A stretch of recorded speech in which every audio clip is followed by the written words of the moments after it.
अस्सलाम वालेकुम। 9th class बेटा, हम इस्लामियात लाजमी पढ़ रहे हैं। इसमें से हम इबादात में से नमाज पढ़ रहे थे। इसके शॉर्ट क्वेश्चन हमने कर लिए थे। इसका एक ही लॉन्ग क्वेश्चन है जो आज हम करेंगे। ये लेसन है पेज नंबर 20 से पेज नंबर 23 तक। तो आइए अल्लाह का नाम लेकर शुरू करते हैं। क्वेश्चन नंबर 1, नमाज के फ़वाइदो समारात तहरीर करें। फ़वाइद फायदा की जमा है और समारात समर की।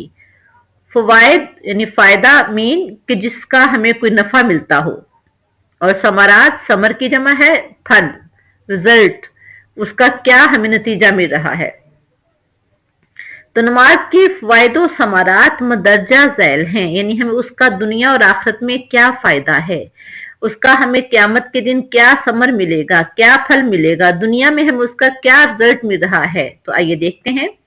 नंबर 1, घर से मस्जिद की तरफ चलकर जाना और मस्जिद में नमाज को उसकी शराइत का लिहाज रखते हुए अदा करना इंसान को जिस्मानी और रूहानी तौर पर मजबूत रखता है। यानी अगर कोई शख्स नमाज को अल्लाह के बताए हुए अहकामात के मुताबिक अदा करता है तो ये उसकी जिस्मानी और रूहानी सेहत के लिए इंतहाई लाजमी है, जरूरी है, और उसको फायदा भी पहुंचता है। फजर की नमाज के लिए सुबह को बर वक्त उठना यानी टाइम पर उठना, चहल कदमी करते हुए मस्जिद जाना यानी पैदल चलकर मस्जिद की तरफ जाना बजाते खुद वर्जिश का दर्जा रखता है, जिससे इंसान को रूहानी और जिस्मानी फवायद हासिल होते हैं। उसकी रूह को सुकून मिलता है, उसके जिस्म को सुकून मिलता है। नंबर 2, मस्जिद में बाजमात नमाज अदा करने से मोहल्लेदारों और दीगर नमाजियों से मुलाकात की वजह से उनके हालात से बाखबर रहता है। कोई भी इंसान इस माशरे में तन्हा जिंदगी गुजार नहीं सकता, उसको एक दूसरे के साथ अपने ताल्लुकात, अपने रवाबित रखने पड़ते हैं। तो मस्जिद में नमाज में पढ़ने के लिए जाने से मोहल्लेदारों और दीगर नमाजियों से मुलाकात होती है, उनके हालात से बाखबर रहता है। और मजीद क्या फायद है आगे देखते हैं। उनके दुख दर्द से आगा और खुशियों गम का एहसास करके उनके साथ शरीक होता है, उनकी खुशी में खुश होता है, उनके गम में गमगीन होता है। इन्हीं अमूर का ख्याल रखने से इंसानी मुआशरा तरक्की पाता है। अमूर अमर की जमा है यानी मामलात, काम। इन्हीं कामों से एक दूसरे का ख्याल रखने से मुआशरे में तरक्की होती है।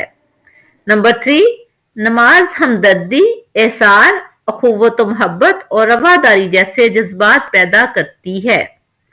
खुशू खुजू जैसे जज्बात पैदा करती है। इंसान में आजिज़ी आ जाती है। उसको जब वो अल्लाह के सामने झुकता है तो वो अपने आप को मान लेता है कि मेरा अल्लाह के अलावा कोई नहीं है, मेरे कामों को संवारने वाली जात सिर्फ और सिर्फ अल्लाह की है।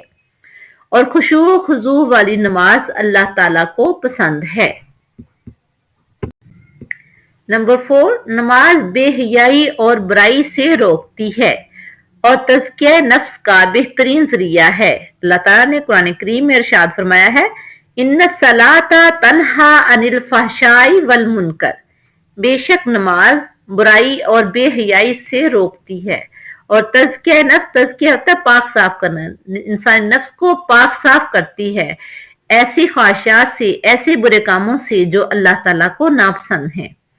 हमें चाहिए कि हम मुकम्मल तहारत का ख्याल रखते हुए, तहारत मीन पाकीज़गी, तहारत का ख्याल रखते हुए खुशू खुजू के साथ बाजमात नमाज अदा करें, ताकि हम नमाज के रूहानी, जिस्मानी और माशरती असरात से फायदा हासिल कर सकें। क्योंकि अल्लाह ताला को लापरवाही से पढ़ी हुई नमाज पसंद नहीं है, अल्लाह को भी वही नमाज पसंद है जो हम आजिज़ी से पढ़ते हैं। दीन की हकीकी रूह के मुताबिक दुनिया और आखिरत में सुरखरू हो सकें। सुरखरू मीन कामयाब। अगर हम अल्लाह के बताए हुए असूलों के मुताबिक नमाज पढ़ते हैं तो यकीनन हम दुनिया और आखिरत दोनों में कामयाब हो सकते हैं। अल्लाह ताला से दुआ है कि अल्लाह ताला हमें अपने बताए हुए तरीके के मुताबिक नमाज पढ़ने की तौफीक अता फरमाए, और जो हम नमाज पढ़ते हैं उसको अल्लाह ताला अपनी रहमत से कबूल फरमाए। یہ تھا ہمارا ٹاپک نماز، اور نیکسٹ ٹاپک ہوگا ہمارا روزہ۔ اللہ حافظ۔